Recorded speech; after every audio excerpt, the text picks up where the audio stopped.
When my stepson Derek told me to get a job or leave my house during his startup's emergency investor meeting, he had no idea he was dismissing the woman who had been secretly operating under the venture capital identity Margaret Chen for 18 years, whose modest appearance as an unemployed 70-year-old widow living in his guest room concealed my role as managing partner of Redwood Venture Capital with enough portfolio influence and industry connections to orchestrate the sale of his $15 million tech startup to my competitors before he finished his morning espresso.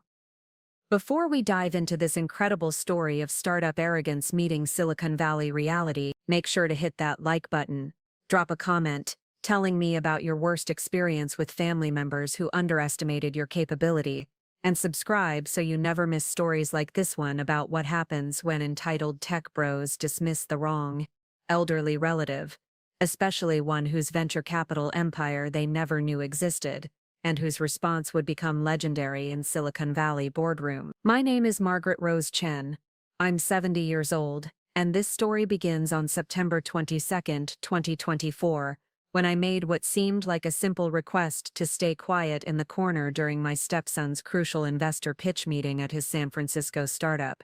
a routine family accommodation that would reveal the true character of the tech entrepreneur who had no idea that his unemployed burden was actually one of the most influential venture capitalists on the West Coast, whose investment decisions had shaped the careers of hundreds of Silicon Valley entrepreneurs, and whose portfolio companies had generated over $2.8 billion in combined valuations throughout Northern California's competitive technology ecosystem. The story of how I became Margaret Rose Chen, one of Silicon Valley's most secretive and successful venture capitalists, begins in 1979 when I graduated from Stanford Business School as Margaret Rose McKinnon,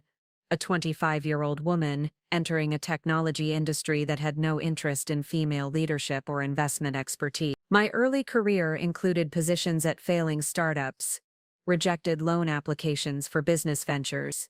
and systematic exclusion from the networking opportunities and professional relationships that distinguished successful technology careers from those struggling to achieve basic industry recognition and financial stability. The transformation from struggling technology professional to influential venture capitalist occurred through a combination of strategic planning, technological foresight, and systematic relationship building that required understanding both emerging technology trends and the personal character qualities that distinguished successful entrepreneurs from those whose ventures failed despite adequate funding and market opportunity. My investment philosophy, developed through decades of careful observation and analysis, focused on character assessment and leadership evaluation rather than purely financial metrics and market projections that dominated traditional venture capital decision-making throughout the early investments that established my reputation and financial foundation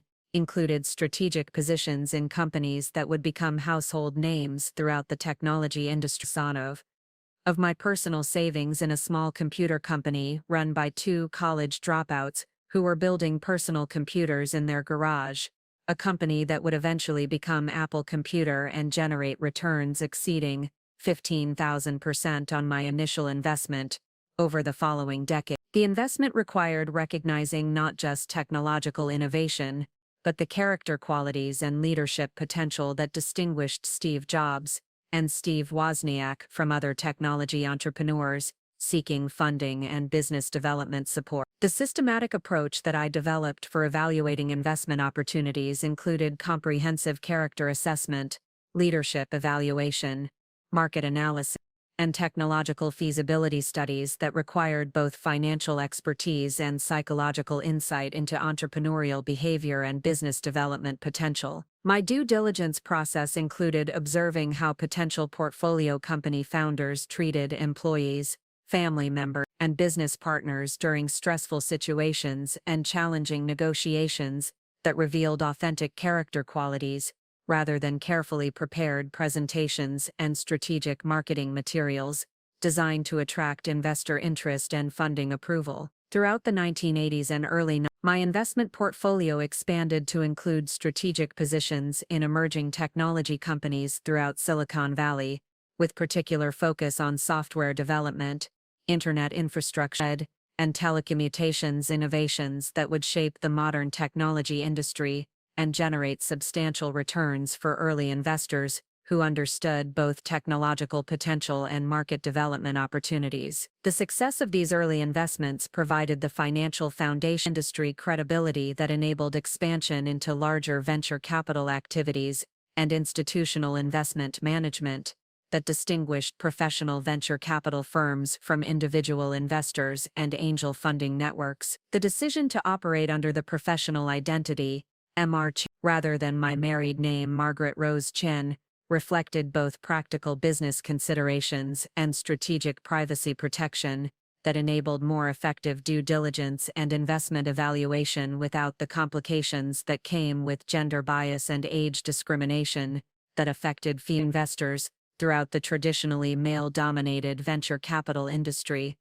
The abbreviated professional identity provided anonymity that protected my personal privacy, while enabling comprehensive evaluation of potential portfolio companies and their leadership teams, without interference from demographic assumptions and stereotypical expectations about female investors and elderly business professionals. The establishment of Redwood Venture Capital in 1994 represented the culmination of 15 years of successful individual investing and systematic relationship building throughout Silicon Valley's venture capital community. The firm began with $50 million in committed capital from institutional investors, family offices, and high-net-worth individuals who had observed my track record of successful early-stage investments and comprehensive due diligence capabilities that distinguished my investment approach from traditional venture capital firms focused primarily on financial metrics and market projections, rather than character assessment and leadership evaluation. The investment philosophy that guided Redwood Venture Capital emphasized character-based investment decisions, systematic leadership evaluation, and comprehensive due diligence that included observing how entrepreneurs treated employees, family members, and business partners during challenging situations that revealed authentic personality traits and business ethics, rather than carefully prepared presentations designed to attract investor interest and funding approval. This approach required developing sophisticated evaluation techniques and assessment protocols that balanced financial analysis with psychological insight and character assessment capability. The portfolio companies that we selected for investment included early-stage technology firms with strong leadership teams, innovative products or services, and business models that demonstrated both financial potential and ethical business practices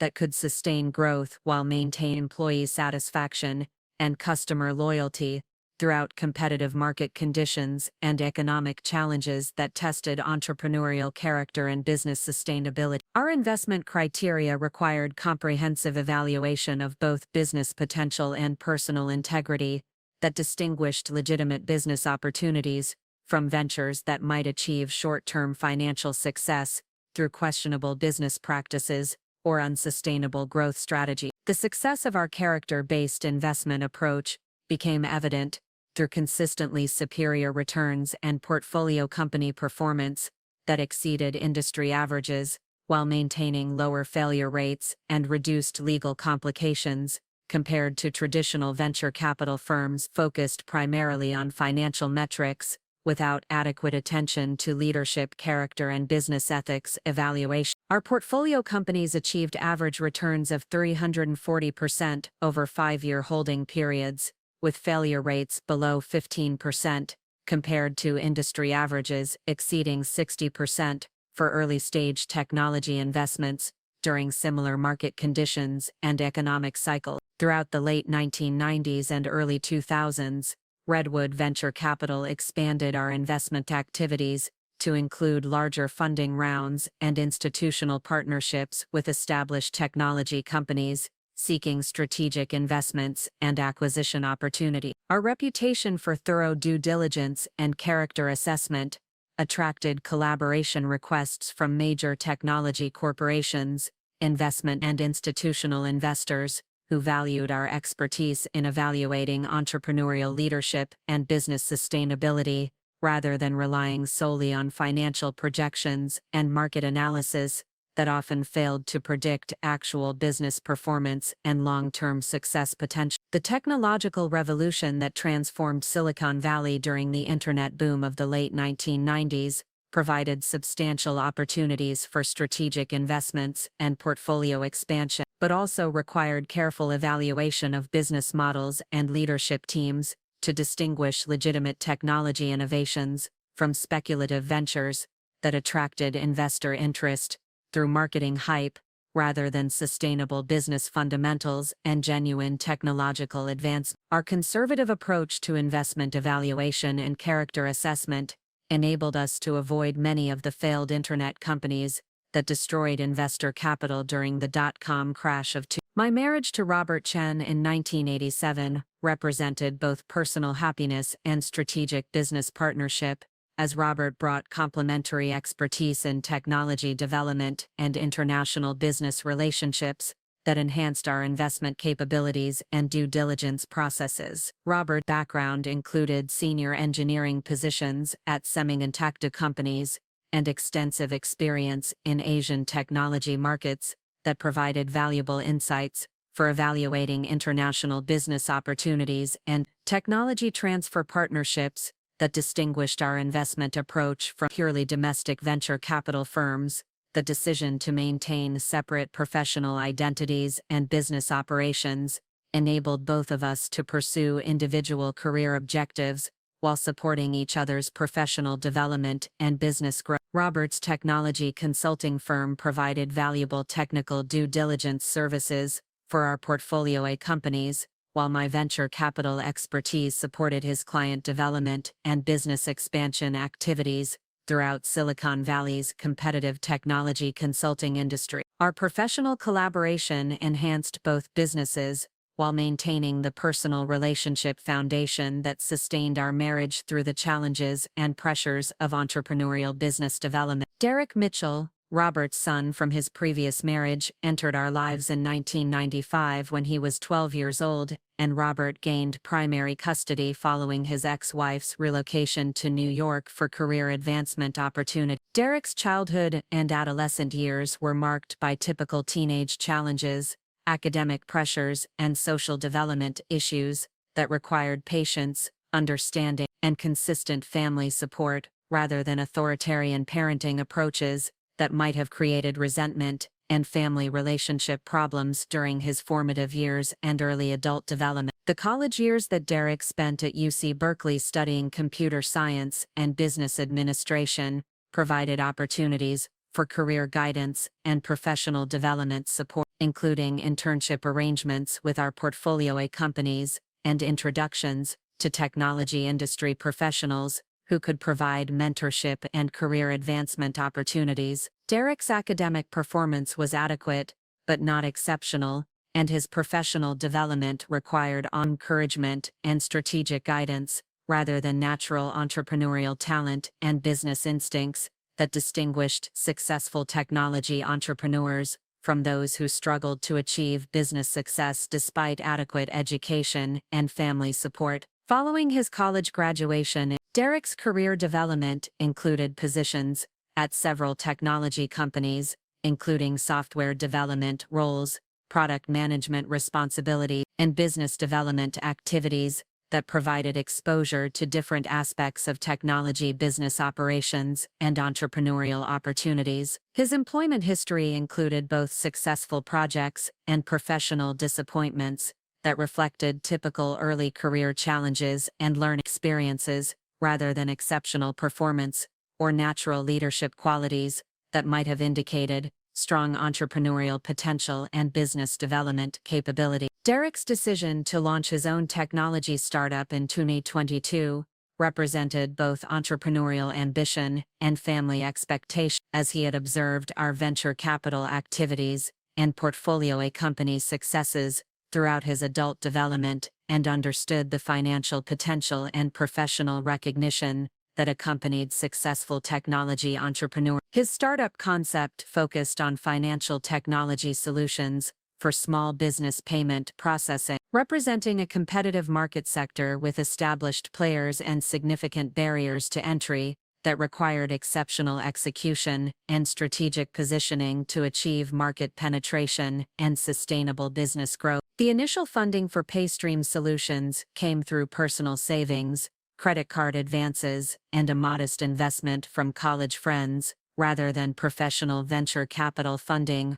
or angel investor networks that typically supported promising early-stage technology companies. Derek's reluctance to seek formal investment funding reflected both inexperience with venture capital processes and overconfidence in his ability to bootstrap business development without external financial support and professional guidance from experienced investors and business advisors. Amanda Foster, Derek's girlfriend and eventual co-founder, brought marketing and business development experience from her previous employment at technology consulting firms, but lacked the comprehensive business management and strategic planning experience that distinguished successful startup founders from those who struggled to navigate the challenges of entrepreneurial business development and competitive market position. Her relationship with Derek created both personal and professional complications that affected business decision-making and strategic planning throughout their startup development and growth phases. The business model that Derek and Amanda developed for Paystream Solutions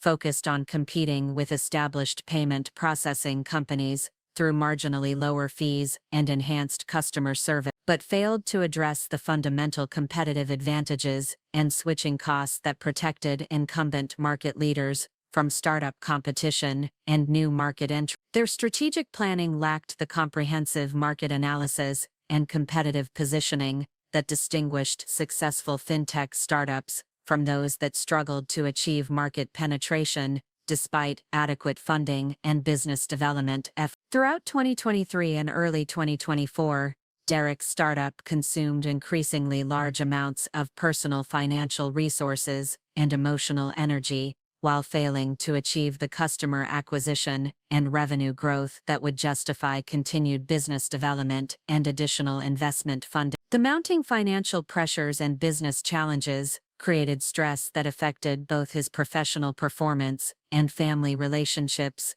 including increasing tensions with Robert and myself regarding his business strategy and financial management decisions. The death of my husband Robert in January 2024 created both emotional devastation and practical complications that required significant adjustments to living arrangements, financial plan, and family relationship management during a period of grief and personal transition that affected my professional activities and investment management responsibility. Robert's passing eliminated not only my life partner and closest friend, but also my primary advisor and business collaborator, whose technology expertise and personal support had been essential components of my professional success and personal happiness throughout our 37-year marriage. The practical challenges that followed Robert's death included managing estate settlement, property ownership transition, and financial account consolidations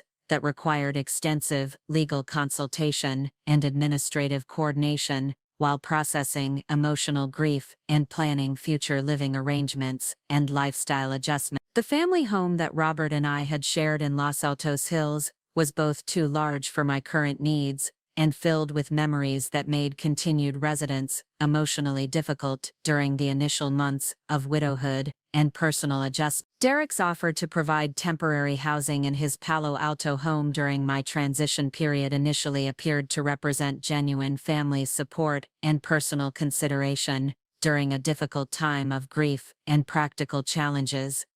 The guest room accommodation seemed reasonable as a short-term arrangement, while I evaluated options for permanent housing and lifestyle adjustments that would enable both emotional healing and continued professional activities in venture capital investment management and portfolio company oversight. However, the living arrangement quickly revealed underlying family tensions and personal attitudes that Derek and Amanda had concealed during previous family interactions and social gatherings. Their treatment of my presence in their home reflected assumptions about my employment status, financial resources, and professional capabilities that demonstrated fundamental misunderstandings about my business activities and personal financial situation. The gradual emergence of dismissive attitudes and controlling behaviors created an increasingly uncomfortable living environment that affected both my personal comfort and professional productivity. The guest room that became my temporary residence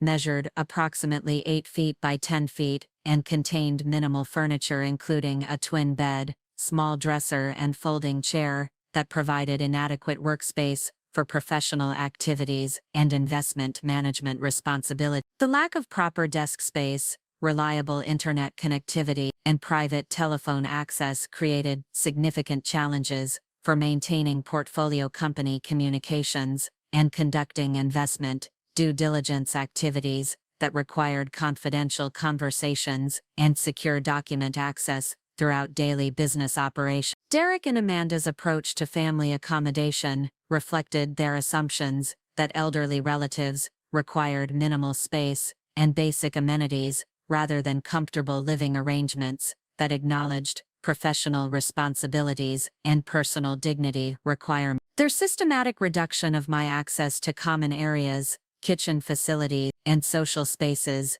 demonstrated calculated efforts to minimize my presence and eliminate any evidence of elderly relatives during their professional networking activities and social entertaining that they believed required sophisticated image management and lifestyle presentation. The challenge of maintaining professional venture capital activities while living in cramped guest room accommodations required developing creative solutions and alternative workspace arrangements that protected both business confidentiality and investment portfolio security. The sensitive nature of venture capital due diligence, portfolio company oversight, and investment decision-making required secure communication channels and private workspace that were unavailable in Derek's home environment, but essential for maintaining professional responsibilities and fiduciary obligations to institutional investors and portfolio company management team. The morning routine that I established included early departure from Derek's home for coffee shop workspace sessions, library computer access, and business meetings at portfolio company offices that provided necessary privacy and professional environment for conducting investment management activities and due diligence responsibility. The mobile office approach enabled continued portfolio oversight and investment decision-making while avoiding interference from Derek and Amanda's household activities and maintaining confidentiality requirements that protected both business information and family relationship privacy. The investment portfolio that I continued managing throughout this period included active positions in 47 technology companies with combined valuations exceeding $2.8 billion and ongoing business development activities that required regular communication, strategic guidance, and financial oversight. The portfolio companies represented diverse technology sectors, including artificial intelligence, biotechnology, financial services, and enterprise software development that required specialized expertise and industry knowledge for effective investment management and strategic planning coordination. The due diligence activities that continued throughout my temporary living arrangement included evaluation of potential new investment, monitoring of existing portfolio company performance, and coordination with institutional investors regarding fund development and strategic planning initiatives. These professional responsibilities required maintaining regular contact with technology entrepreneurs, institutional investors, and industry professionals who relied on my expertise and investment capabilities for business development and strategic planning support. The irony of conducting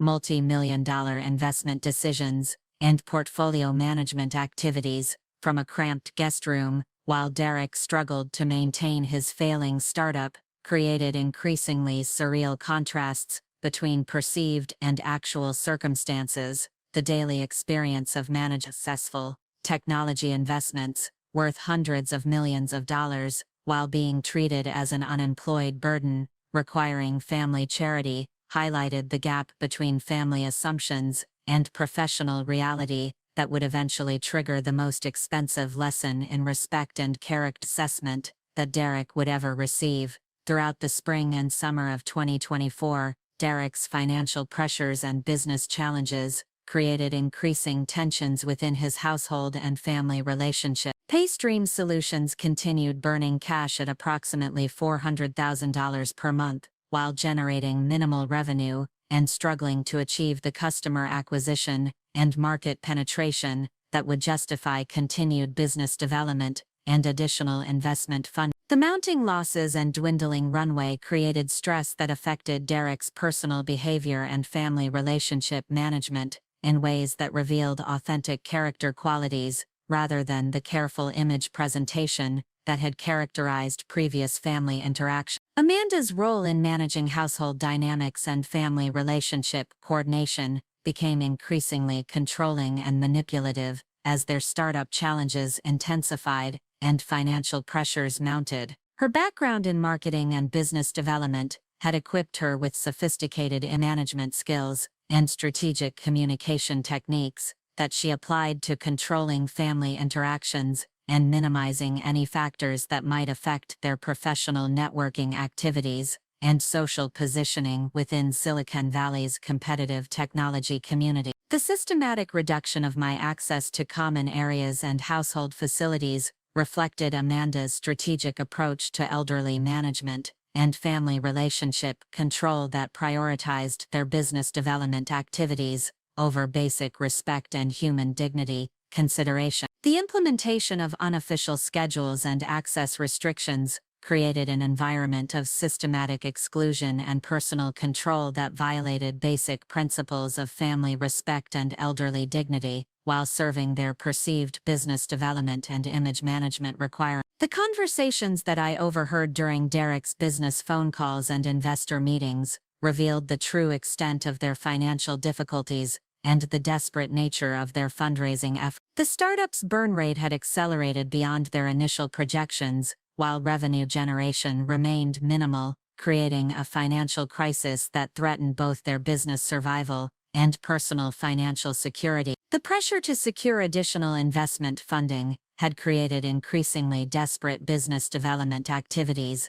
and networking efforts that consumed substantial time and emotional energy while producing limited results. The professional consultation that Derek and Amanda received from startup advisors and business development specialists included recommendations for image management and lifestyle presentation that emphasized projecting success and stability rather than acknowledging the reality of their financial challenges and business development difficulties. This advice encouraged them to maintain expensive lifestyle choices and social activities that created additional financial pressure while attempting to attract investor interest through lifestyle presentation rather than authentic business performance and sustainable growth strategy. The months of close observation that resulted from our living arrangement provided comprehensive insights into Derek and Amanda's character qualities, business ethics, and personal integrity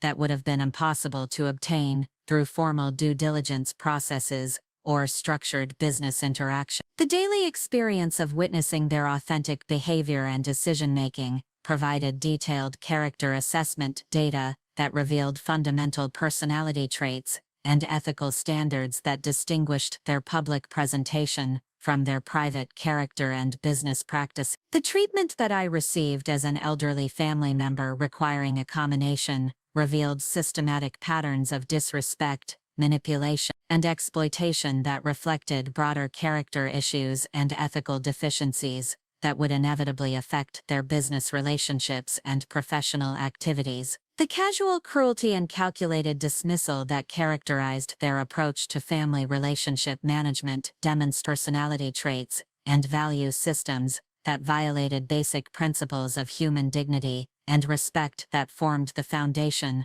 of sustainable business relationships and professional success. The financial management practices that I observed through their household activities and business operations revealed systematic irresponsibility and strategic short-sightedness that reflected poor business judgment and inadequate planning capability. Their approach to personal finances included luxury spending that exceeded their business income while accumulating debt and financial obligations that created additional pressure during an already challenging period of startup development and business growth efforts. The business development activities that I witnessed included misleading presentations to potential investors, exaggerated claims about market potential and competitive advantages, and systematic misrepresentation of their financial position and business performance that violated basic principles of honest business communication and investor relations. These practices demonstrated ethical deficiencies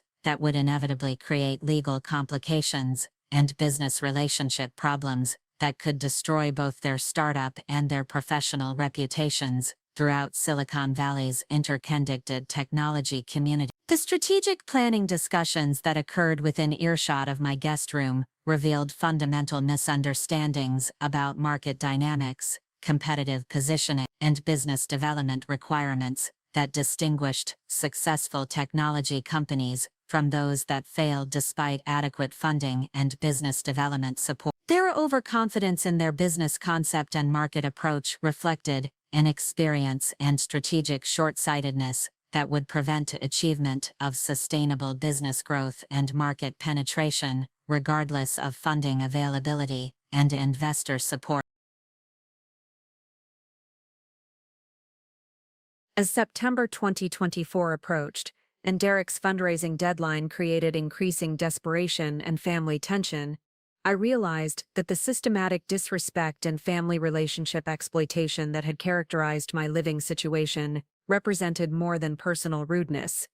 It constituted evidence of character deficiencies and ethical violations that disqualified them from the business success and professional recognition that they sought through their startup venture and technology industry participation. The time had come to demonstrate the true relationship between character integrity and business success, between family respect and professional credibility, and between the elderly widow they had dismissed as unemployed burden and the venture capital authority, whose investment decisions would determine whether their comfortable assumptions about success and achievement could survive contact with Silicon Valley's competitive reality and professional accountability standards.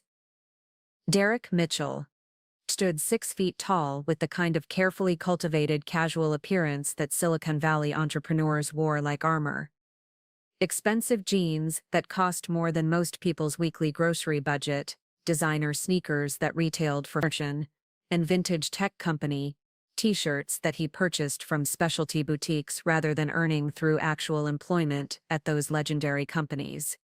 His Stanford computer science degree, which he'd completed with a 3.2 GPA, while spending more time networking at tech meetups than studying algorithms and data structure, had provided him with just enough technical knowledge to sound credible during investor pitches, while lacking the deep engineering expertise that distinguished truly innovative technology founders from those who relied on superficial understanding and borrowed credibility. Derek's professional background included a series of positions at mid-tier Silicon Valley companies, where his performance had been consistently mediocre, but where his networking abilities and family connections had protected him from the performance accountability that affected employees without venture capital family ties and industry relationships. His resume included 18 months at a software consulting firm where he'd been responsible for client relationship management and project coordination, 14 months at a failed startup where he'd served as head of business development, despite generating minimal actual business development results, and 8 months at a social media company, where his product management responsibilities had been quietly reassigned to more competent colleagues after his strategic recommendations had resulted in user engagement decreases and customer satisfaction problems. The personality traits that characterized Derek's approach to business and personal relationships included systematic overconfidence in his abilities and judgment, chronic inability to accept responsibility for failures and mistakes, and persistent tendency to blame external factors for problems that resulted from his own poor decision-making and inadequate preparation. His interactions with employees, service providers, and family members revealed patterns of condescending behavior and casual disrespect that reflected deep-seated assumptions about his inherent superiority and entitlement to success regardless of actual performance or character demonstration. Derek's approach to entrepreneurship reflected the worst aspects of Silicon Valley's startup culture. The belief that technological innovation and business success resulted from confidence and networking rather than systematic preparation, market understanding, and genuine problem-solving capabilities that distinguished successful technology companies from ventures that attracted initial investor interest through marketing presentations rather than sustainable business fundamentals and authentic customer value creation. His startup development process had prioritized raising investment funding over developing viable products and services, creating the kind of venture capital dependency that often led to business failure when funding became unavailable or investor patience was exhausted. The financial management practices that Derek had developed throughout his professional career reflected systematic irresponsibility and strategic short-sightedness that would inevitably create business sustainability problems regardless of initial funding availability and market opportunity. His personal spending habits included luxury lifestyle choices that exceeded his business income, credit card debt accumulation that demonstrated poor financial planning and impulse control, and systematic failure to establish emergency reserves or financial contingency planning that distinguished responsible business management from ventures that collapsed during market downturns or funding interruptions. Derek's relationship with his father Robert had been complicated, professional jealousy and competitive dynamics that reflected his awareness that Robert's technology consulting success and industry relationships had provided him with opportunities and credibility that he might not have achieved through independent effort and merit-based advancement. The tension between wanting family support and resenting family assistance had created emotional conflicts that affected his business decision-making and strategic planning throughout his entrepreneurial development and startup launch activity. The treatment that Derek displayed towards service workers, elderly relatives, and people he perceived as having lower social status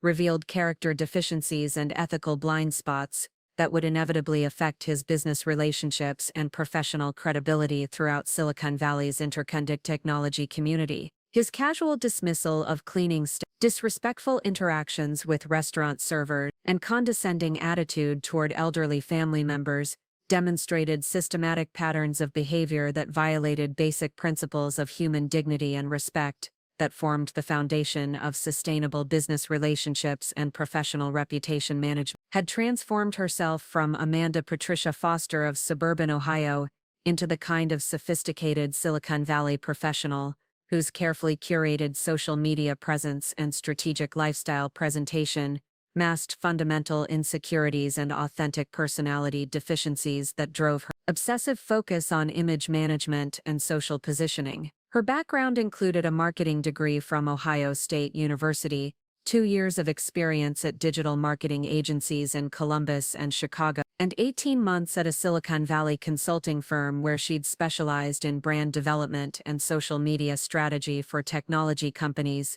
seeking to improve their market positioning and customer acquisition effectiveness. Amanda's physical appearance reflected meticulous attention, fashion trends, and lifestyle presentation that consumed substantial time and financial resources while serving her strategic objectives of projecting success and sophistication that would attract business opportunities and social connections throughout Silicon Valley's competitive professional networking environment. Her wardrobe consisted primarily of designer clothing, purchased through sample sales and outlet shopping, that enabled luxury presentation, without the authentic financial resources that would support sustainable luxury lifestyle choices and genuine wealth accumulation. The personality characteristics that defined Amanda's approach to relationships and professional activities included systematic manipulation of social situations and personal interactions to serve her advancement objective, chronic anxiety about maintaining image and reputation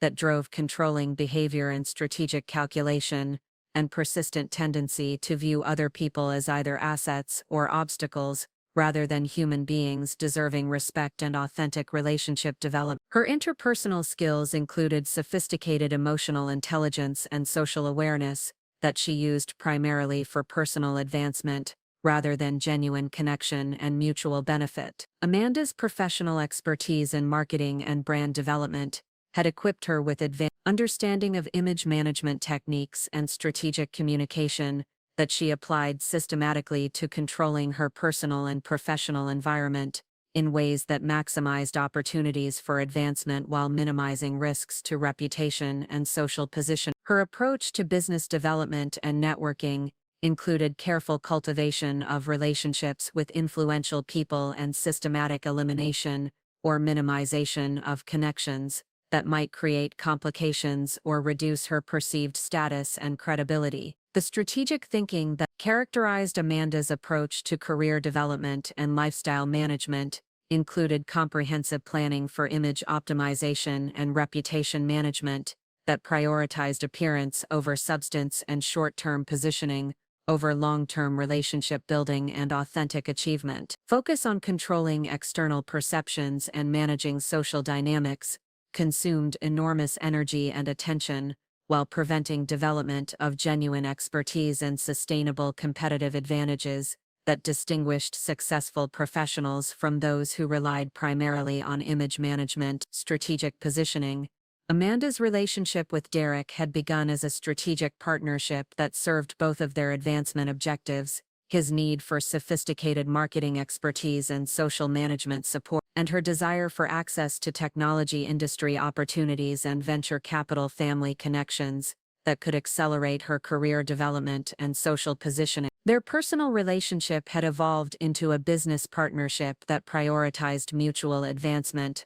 over authentic emotional connection and shared values that sustained healthy romantic relationships through challenges and professional pressure that Amanda had developed for dealing with elderly relatives and perceived family burdens, reflected her systematic approach to eliminating complications and maintaining image consistency that served their business development and social advancement objectives. Her treatment of my presence in their home demonstrated calculated cruelty disguised as practical necessity, strategic exclusion, presented as reasonable accommodation, and systematic dignity violations, justified through business development requirements and lifestyle presentation needs. Amanda's understanding of Silicon Valley culture and social dynamics had convinced her that success required projecting wealth and sophistication, regardless of actual financial resources and authentic achievement, leading to lifestyle choices and image management strategies that created financial pressure while serving perceived advancement objectives. Her approach to professional networking and business development included systematic cultivation of relationships with potential investors and business partners while carefully concealing any evidence of financial limitations or family complications that might reduce their perceived credibility and investment attractive. The relationship dynamic between Derek and Amanda had created a feedback loop of mutual reinforcement for their worst personality traits and most problematic business practices. Derek's overconfidence and entitlement, combined with Amanda's image management obsession and social manipulation, create a partnership that amplified both of their character deficiencies while providing mutual justification for behavior that violated basic principles of business ethics and human relationship integrity. Their collaboration had produced systematic patterns of dishonesty, manipulation, and exploitation that affected every aspect of their personal and professional activity. Paystream Solutions,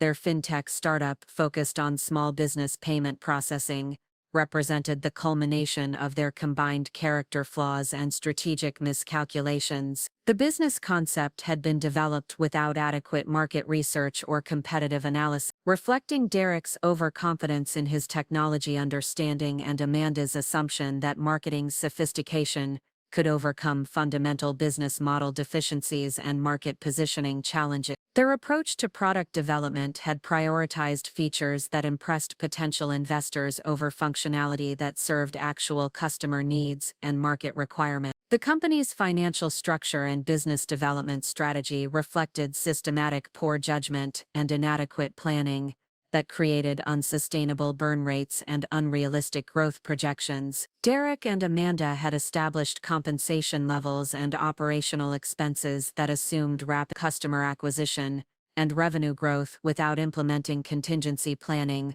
or financial controls that would enable business survival during market challenges or customer development delays that commonly affected early-stage technology companies. The fundraising activities that had become Derek's primary focus throughout 2024 reflected increasing desperation, masked as strategic business development, with investor presentations that systematically exaggerated market opportunities and competitive advantages, while minimizing or concealing the fundamental business challenges and financial difficulties that threatened company survival. Their approach to investor relations included misleading financial projections and selective disclosure of business metrics that violated basic principles of honest business communication and fiduciary responsibility to potential investors and business partners. The current financial crisis facing Paystream Solutions had been created through a combination of unrealistic business planning, inadequate market validation, and systematic financial mismanagement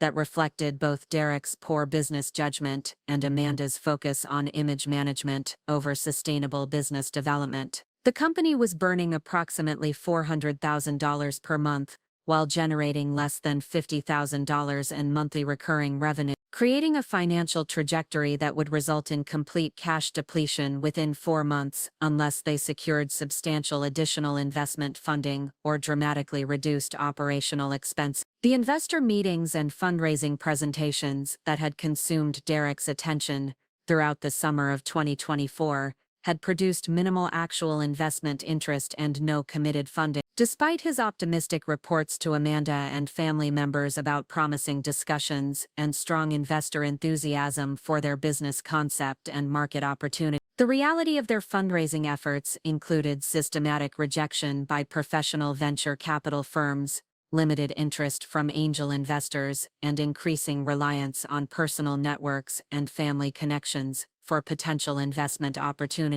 The employment situation within Paystream Solutions reflected the broader dysfunction and poor management that characterized Derek and Amanda's business operation. Their team of 8 employees included several individuals who had been recruited through personal relationships rather than professional qualification, creating a workplace culture of favoritism and inadequate performance standards that reduced productivity while increasing operational costs and management complexity. The employee retention problems that had developed throughout 2024 included resignations by their most competent technical staff members who had recognized the company's financial instability and management deficiencies before seeking more stable employment opportunities. The competitive landscape that Paystream Solutions faced in the payment processing industry included well-established companies with substantial market share, advanced technology platforms, and significant financial resources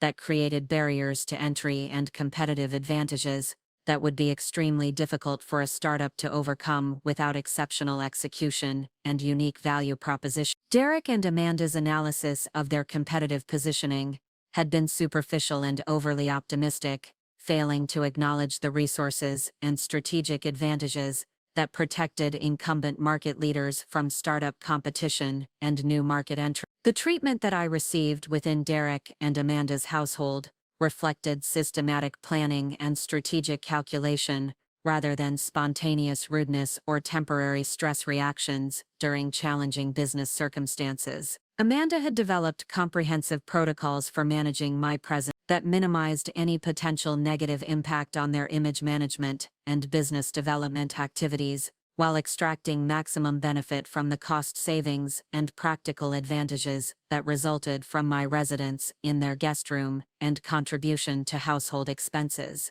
The living arrangement that had been presented as temporary family assistance during my grief and transition period had gradually evolved into a systematic exploitation scheme that provided them with substantial financial benefits while imposing increasingly severe restrictions on my access to common area and household facilities. The monthly rent payment that I provided, which had initially been described as a modest contribution to household expense, actually covered nearly 40% of their mortgage payment, while enabling them to maintain their expensive Palo Alto residence during a period of business financial stress and reduced personal income. The household responsibilities that Amanda had systematically assigned to me included grocery shopping, meal preparation, cleaning tasks, and administrative activities that provided them with substantial time savings and cost reductions, while being presented as reasonable contributions to shared living arrangements and family cooperation. The value of these services, if purchased through professional providers, would have exceeded $2,000 per month, while enabling Derek and Amanda to focus their time and energy on business development and social networking activity. The social isolation that Amanda had implemented through informal scheduling and access restrictions created systematic exclusion from family activities and household social functions that violated basic principles of elderly dignity and family relationship respect. The protocols that she had established included requirements for advance notification before accessing common areas, restrictions on kitchen access during certain hours, and expectations for minimal presence during their professional networking activities and social entertaining that treated me like a household inconvenience rather than a family member deserving respect and inclusion. The financial exploitation that accompanied these living arrangements included systematic pressure to contribute to household expenses beyond reasonable rent payments, including utility costs, internet service, cleaning supply, and maintenance expenses that reduced their household budget, while being justified as fair sharing of common costs and family financial cooperation. The total monthly financial contribution that I was providing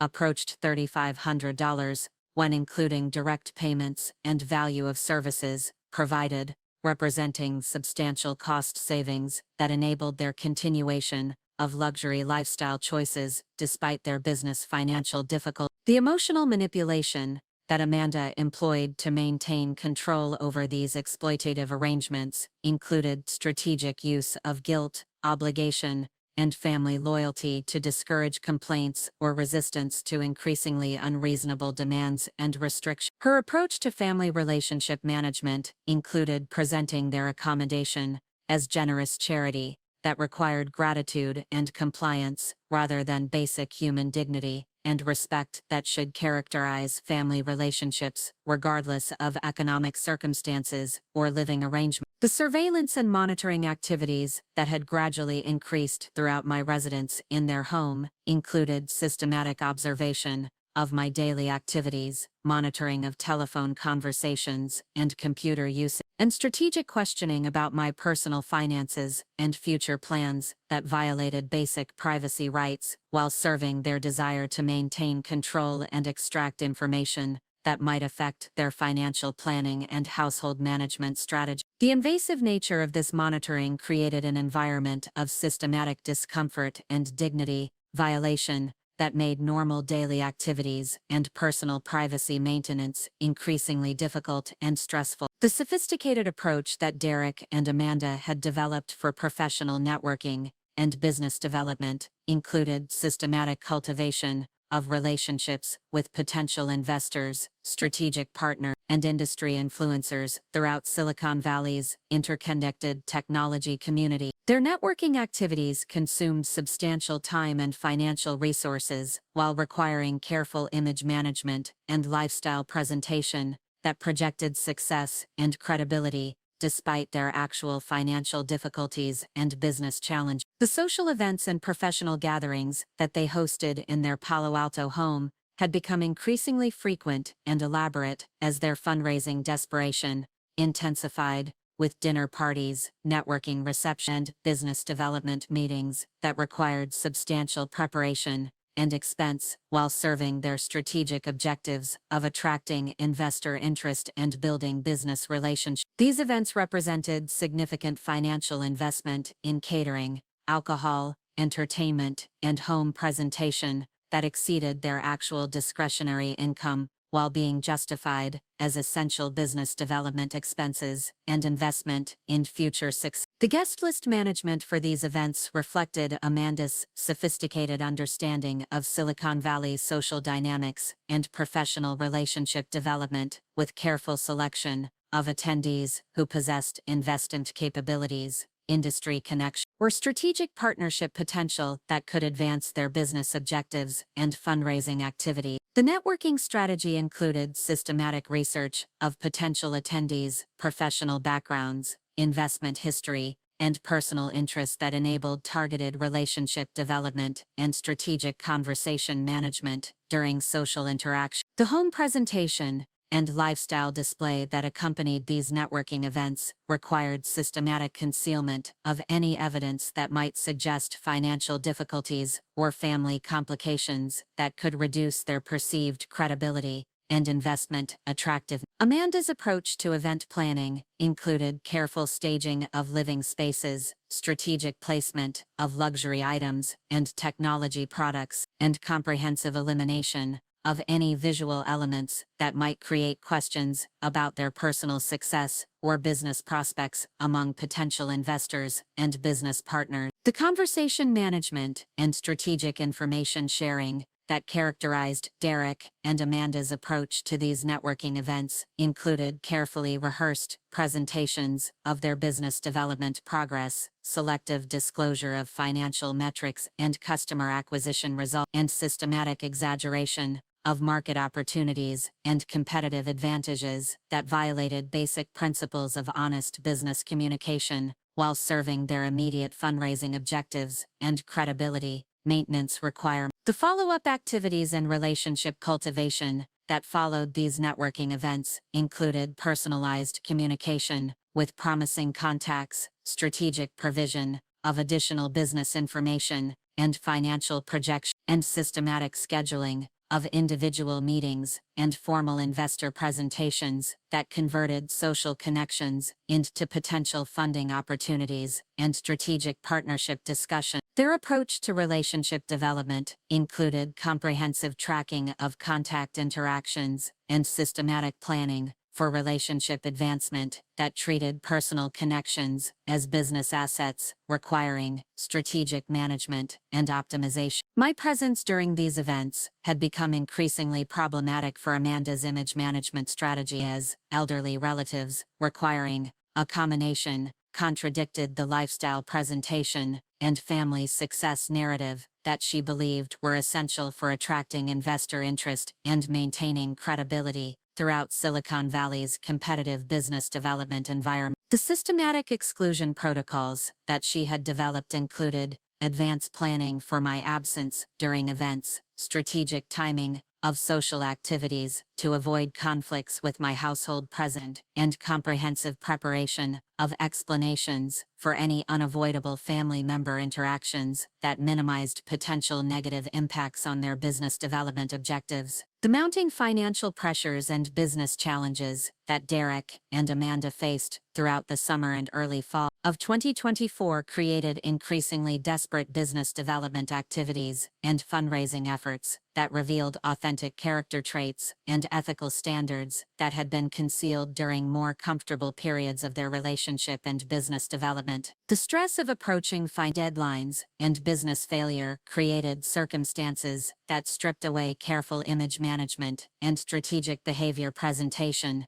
to expose fundamental personality characteristics and value systems that distinguish their public presentations from their private character and authentic biz practices. The investor meetings and pitch presentations that had become Derek's primary daily activities included increasingly aggressive sales tactics and misleading business representations that reflected growing desperation, masked as confidence and strategic positioning. His approach to investor relations had evolved from moderately optimistic business presentations to systematic exaggeration of market opportunities and competitive advantages that violated basic principles of honest business communication, while serving immediate fundraising objectives and credibility maintenance requirements during critical business development activity. The internal discussions and private conversations that I overheard throughout their household revealed the true extent of their financial difficulties and the systematic dishonesty that characterized their approach to investor relations and business development activities. The contrast between private acknowledgement of business challenges and their public presentations of market opportunity and competitive positioning demonstrated calculated deception rather than optimistic business development that distinguished entrepreneurial confidence from fraudulent misrepresentation, investor manipulation. The employee management and internal business operations that I observed through their household activities and business communications revealed systematic patterns of poor judgment, inadequate plan, and ethical shortcuts that created workplace dysfunction while consuming financial resources without generating proportional business development results or competitive advantage. Their approach to team management included unrealistic performance expectations, inadequate resource allocation, and systematic blame assignment that created employee dissatisfaction while preventing authentic business performance improvement and strategic problem solving. The personal relationship dynamics between Derek and Amanda during this period of increased stress revealed fundamental character incompatibilities and mutual manipulation that prevented effective business partnership and strategic collaboration during critical business development activities. Their interactions included systematic blame assignment, strategic information concealment, and emotional manipulation that created internal conflicts while consuming energy and attention that should have been focused on business development and strategic problem-solving activities. The family relationship management that had deteriorated throughout this period reflected their increasing tendency to view personal relationships as either business assets or business liabilities, rather than authentic human connections, deserving respect and consideration, regardless of immediate utility advancement objectives. Their treatment of my presence in their household had evolved from grudging accommodation to systematic exploitation and emotional abuse that violated basic principles of family loyalty and elderly dignity, while serving their perceived business development requirements, image management objectives. As September 2024 approached and their financial runway shortened to approximately 4 months of remaining operational capacity, the character traits and business practices that had been developing throughout their entrepreneurial journey reached crisis proportions that would soon trigger the most comprehensive demonstration of venture capital authority and business accountability that Silicon Valley had witnessed. Systematic disrespect and family exploitation that had characterized my living situation was about to collide with the professional reality and industry consequences that distinguished authentic business success from ventures that relied on image management and strategic deception rather than sustainable business fundamentals and character integrity that enabled long-term competitive advantages and professional credibility throughout the technology industry's interconnected professional community. The professional identity that I had carefully constructed and maintained for over 18 years represented one of the most sophisticated and successful venture capital operations on the West Coast, with a reputation for identifying breakthrough technology companies and nurturing entrepreneurial talent that had shaped Silicon Valley's development throughout the early internet era, the mobile revolution, and the current artificial intelligence transformation. Operating under the deliberately ambiguous professional name M.R. Chen, I had built Redwood Venture Capital into a $340 million investment platform that maintained strategic positions in 47 technology companies, while exercising influence over industry development and competitive dynamics that extended far beyond our direct financial investments and portfolio management activities. The decision to maintain professional anonymity through the M. Chen identity had been strategic from the beginning, enabling comprehensive due diligence and character assessment activities that would have been impossible if entrepreneurs and business partners had known my true identity and personal background. The gender-neutral professional presentation had eliminated decades of discrimination and bias that affected female investors throughout the venture capital industry, while the abbreviated name format had provided privacy protection and family security that distinguished our investment approach from public venture capital firms whose activities attracted media attention and social scrutiny that could complicate both business operations and personal relationships. Redwood Venture Capital's headquarters occupied a modest 2-story building in Menlo Park, deliberately chosen for its understated appearance and strategic location that provided easy access to portfolio companies throughout Silicon Valley, while maintaining the low-profile operational approach that had become our signature competitive advantage. The office space included private conference rooms for sensitive business discussions, secure communication systems for confidential investor relations, and comprehensive research facilities that supported our intensive due diligence processes and character assessment protocols that distinguished our investment methodology from traditional venture capital firms focused primarily on financial metrics and market analysis. The investment team that supported Redwood Venture Capital's operations included 12 highly experienced professionals with specialized expertise in technology evaluation, financial analysis, market research, and entrepreneurial assessment that enabled comprehensive evaluation of potential portfolio companies and ongoing strategic guidance for existing investments. Our team members had been recruited from top-tier venture capital firms, leading technology companies, and prestigious business schools, creating a combination of practical experience and analytical capabilities that supported our reputation for identifying promising investment opportunities, while avoiding ventures that attracted initial interest through marketing presentations rather than sustainable business fundamentals. The institutional investors and limited partners who provided capital for Redwood Venture Capital's investment activities included university endowments, pension funds, family offices, and high-net-worth individuals who had consistently reinvested profits from previous funds, while providing additional capital for expanded investment activities and larger portfolio positions. Our investor base had grown through referrals and performance-based reputation rather than marketing activities or public relations campaigns, creating relationships founded on trust and demonstrated results rather than promotional presentations, and strategic positioning that characterized many venture capital fundraising activities. The investment philosophy that guided all of our portfolio selection and strategic guidance decisions emphasized character-based evaluation and leadership assessment that balanced financial potential with ethical business practices and sustainable competitive advantage. Our due diligence processes included comprehensive analysis of entrepreneurial backgrounds, systematic evaluation of business model sustainability, detailed assessment of market opportunities and competitive dynamics,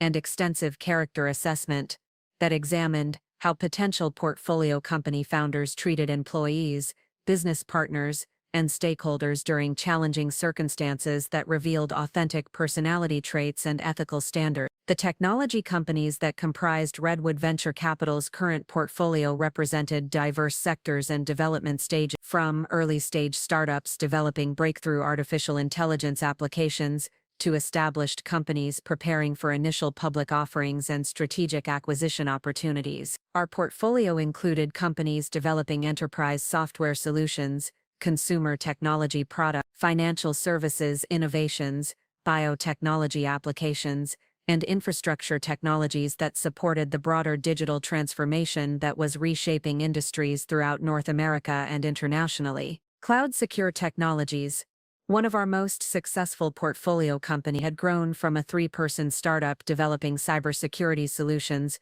for small businesses into a market-leading enterprise security platform, serving Fortune 500 companies and government agencies throughout North America and Europe. Our initial $2.5 million investment in 2019 had supported product development and market expansion that generated current annual recurring revenue exceeding $8 million, with preliminary discussions for strategic acquisition by major technology companies that could value the company at over $800 million and provide returns exceeding 3,200% on our original investment position. Neural Path Diagnostics represented our most ambitious biotechnology investment, with breakthrough artificial intelligence applications for medical imaging analysis that demonstrated accuracy improvements of over 40% compared to traditional diagnostic methods, while reducing analysis time from hours to minutes. Our $8 million Series A leadership investment had supported clinical trials and regulatory approval processes that positioned the company for rapid market expansion and potential partnerships with major healthcare systems and medical device manufacturers. The technology applications included early cancer detection,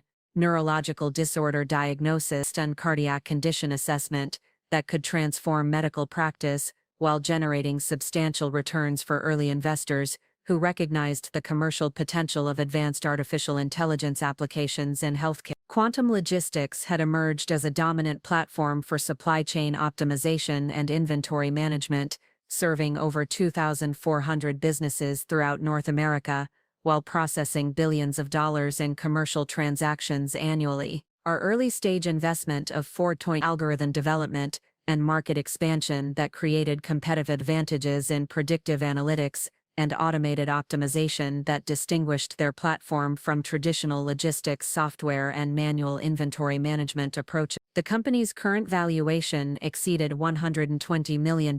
based on recent funding rounds, with strategic partnership discussions that could accelerate international expansion and market penetration in European and Asian markets. The financial technology sector represented a significant portion of our portfolio concentration, with investments in companies developing payment processing innovations, lending platform technologies, cryptocurrency infrastructure, and financial analytics applications that served both consumer and enterprise markets. Our fintech investments had generated average returns of 280% over 3-year holding period, with several companies achieving unicorn valuations and preparing for initial public offerings that could provide substantial liquidity and portfolio returns, while maintaining strategic positions in rapidly growing market sector. Eco Energy Solutions had become one of our most impactful investments from both financial and environmental perspectives, developing advanced battery storage systems and renewable energy management platforms that supported the transition to sustainable energy infrastructure throughout North America. Our $6.5 million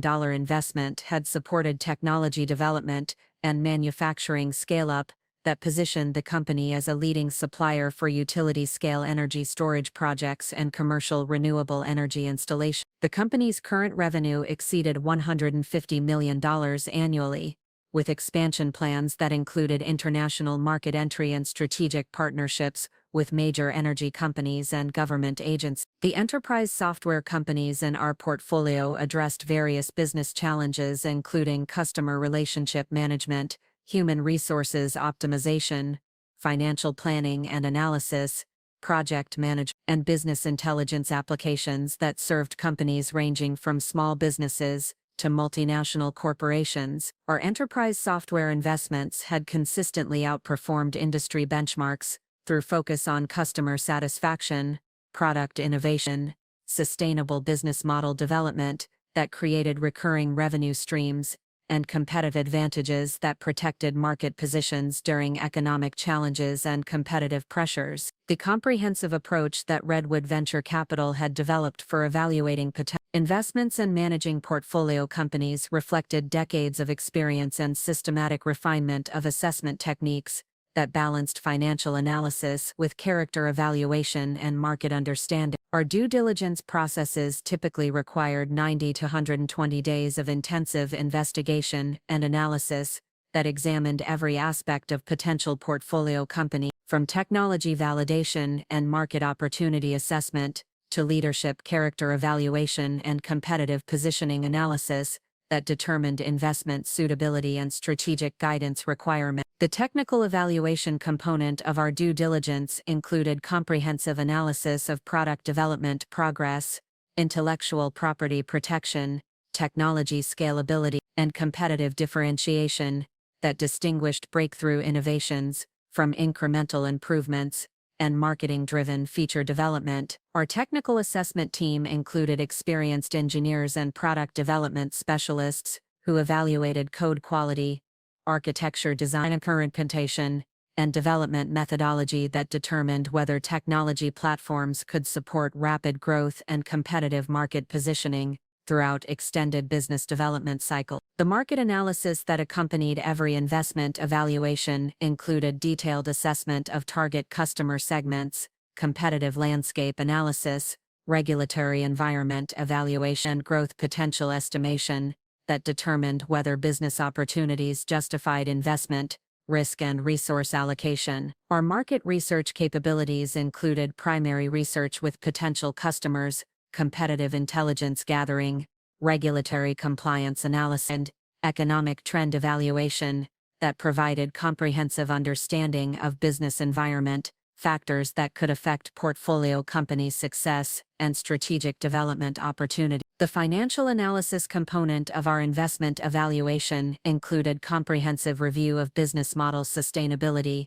revenue projection validation, cost structure optimization, and capital efficiency assessment that determined whether potential portfolio companies could achieve profitable growth and sustainable competitive advantages. Our financial assessment included cash flow modeling, scenario analysis, sensitivity testing, and capital requirement planning that identified potential financial challenges while evaluating management team capabilities for navigating funding cycles and business development challenges that commonly affected early-stage technology companies. The character assessment protocols that distinguished our investment approach from traditional venture capital firms included systematic evaluation of entrepreneurial leadership, ethical business practices, employee treatment standards, and stakeholder relationship management that revealed authentic personality traits and value systems that determined long-term business success potential. Our character evaluation included background investigation,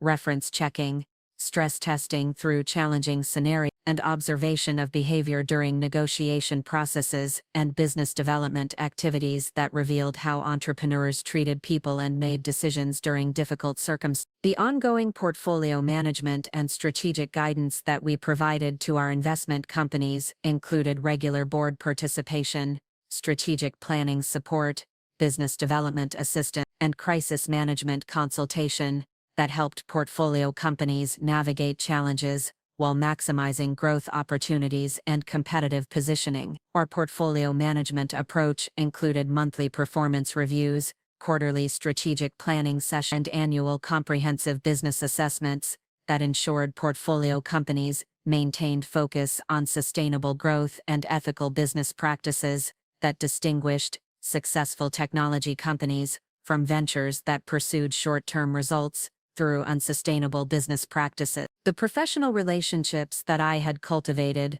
throughout my venture capital career included direct connections with senior executives at major technology companies, experienced entrepreneurs who had built successful businesses, leading venture capital partners throughout Silicon Valley and internationally, and industry specialists who provided expertise in emerging technology sectors and market development opportunities. These relationships had been developed through decades of professional collaboration, mutual respect, and shared commitment to supporting innovation and entrepreneurial success while maintaining ethical business practices and industry integrity standards. My connections within the technology industry included board positions and advisory roles with established companies that provided insights into market trends, competitive dynamics, and strategic partnership opportunities that influenced investment decision-making and portfolio company guidance. The board service and advisory relationships that I maintained included companies developing artificial intelligence applications, cybersecurity solutions, financial technology platforms, and enterprise software systems that provided comprehensive understanding of technology development trends and market opportunity evolution throughout multiple industry sectors. The venture capital community relationships that I had built included regular interaction with partners at top-tier investment firms throughout Silicon Valley, participation in industry organizations and professional development activities, and collaboration on syndicated investment opportunities that required coordination between multiple venture capital firms for large funding rounds and strategic investment activity. These professional relationships provided access to investment deal flow, market intelligence, and strategic partnership opportunities, while enabling collaboration on portfolio company support and industry development initiatives. The entrepreneurial network that I had developed through portfolio company relationships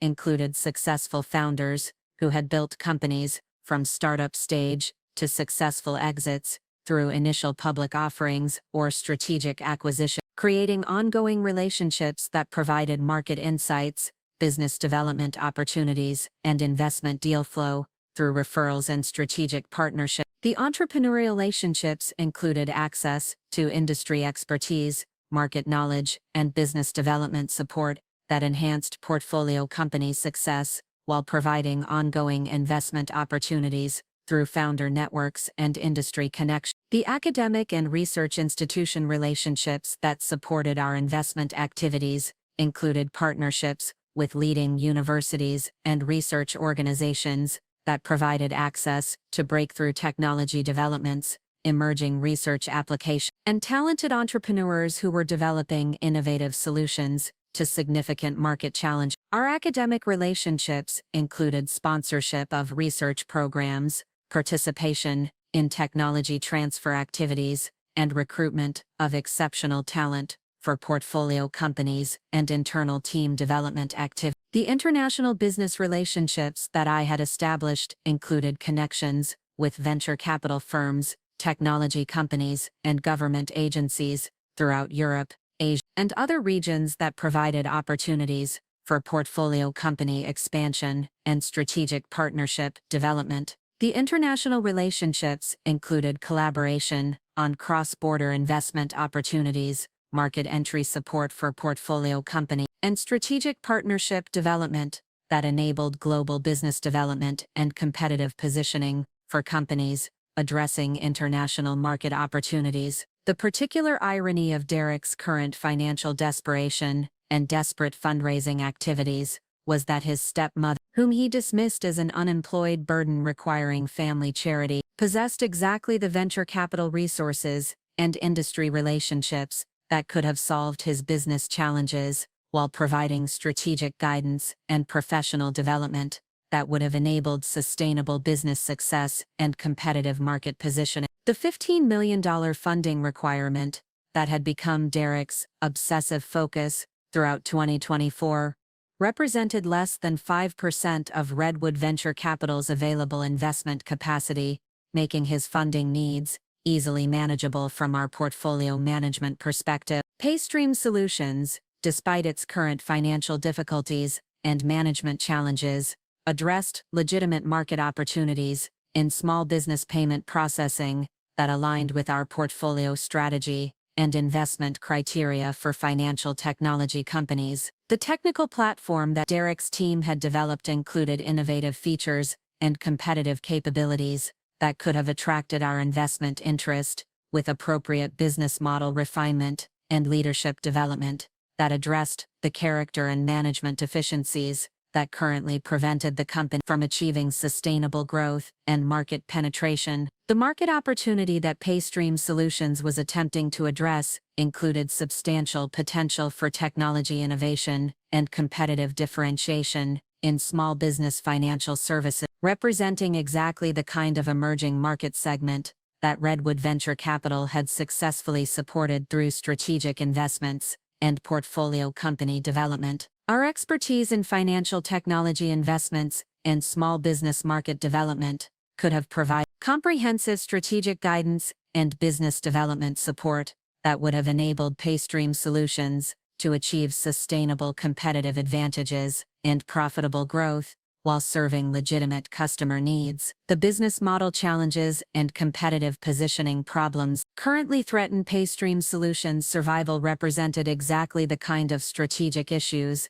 that our portfolio management team had successfully addressed through dozens of previous investments in financial technology companies and enterprise software development. Our experience with payment processing innovations, regulatory compliance requirements, and small business customer acquisition could have provided strategic guidance and business development support that would have enabled Derek's company to achieve market success while generating substantial returns for investors. The character assessment that Derek and Amanda would have undergone as part of our standard due diligence process would have revealed the personality traits and ethical deficiencies that currently prevented their business success while providing opportunities for leadership development and character improvement through our portfolio management and strategic guidance program. Our investment approach included comprehensive support for entrepreneurial development and leadership improvement that had successfully transformed promising business concepts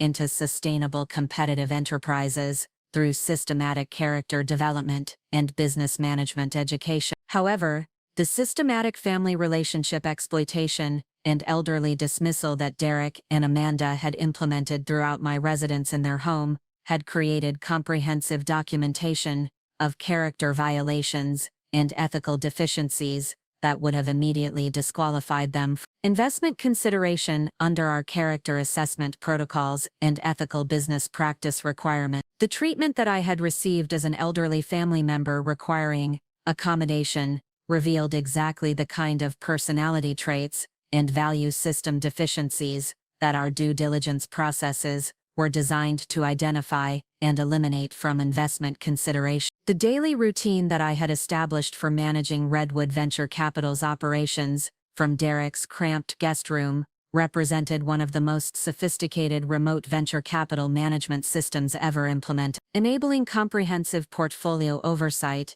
and investment decision-making, despite the physical limitations and privacy constraints that characterized my temporary living arrangement. The mobile office configuration that I had developed included secure communication systems, encrypted data storage, and strategic scheduling that protected business confidentiality while maintaining full operational capabilities and investment management authority. The morning activities that Derek and Amanda assumed were casual social calls and newspaper reading actually included comprehensive portfolio company performance reviews, strategic planning consultations with entrepreneurs and management team, due diligence activities for potential new investments, and coordination with institutional investors and business partners throughout North America and international. The sophisticated scheduling and communication management that these activities required included coordination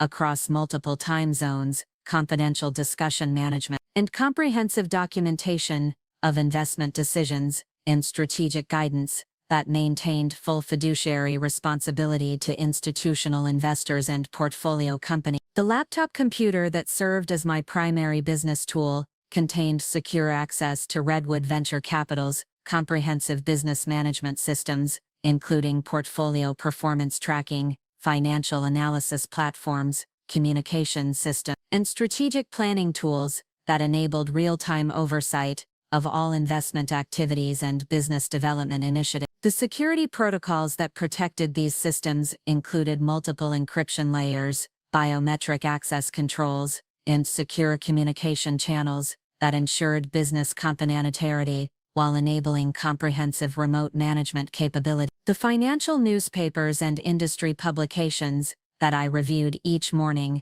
provided essential market intelligence and competitive analysis that informed investment decision-making and strategic guidance for portfolio companies facing competitive challenges and market opportunity evaluation. The systematic analysis of technology trends, financial market conditions, regulatory development, and competitive dynamics that this research provided enabled proactive portfolio management and strategic planning that maintained competitive advantages for our investment companies while identifying emerging opportunities for new investment activity. The phone calls that I conducted throughout each day included sensitive business discussions that required absolute privacy and confidentiality protection, including board meeting participation, strategic planning consultations, crisis management coordination, and investment decision discussions that affected millions of dollars in portfolio value and business development activities.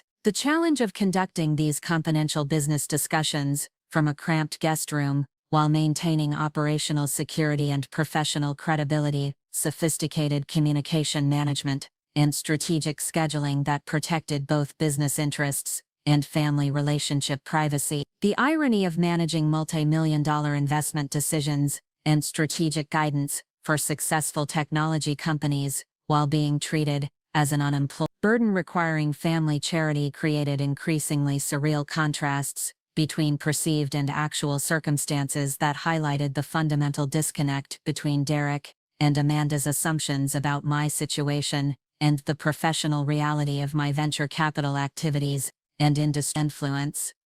The daily experience of conducting business activities that shaped Silicon Valley's competitive landscape, while being systematically excluded from household common areas and family activities, demonstrated the gap between appearance and reality that would soon create the most expensive education in respect and character assessment that Derek would ever receive.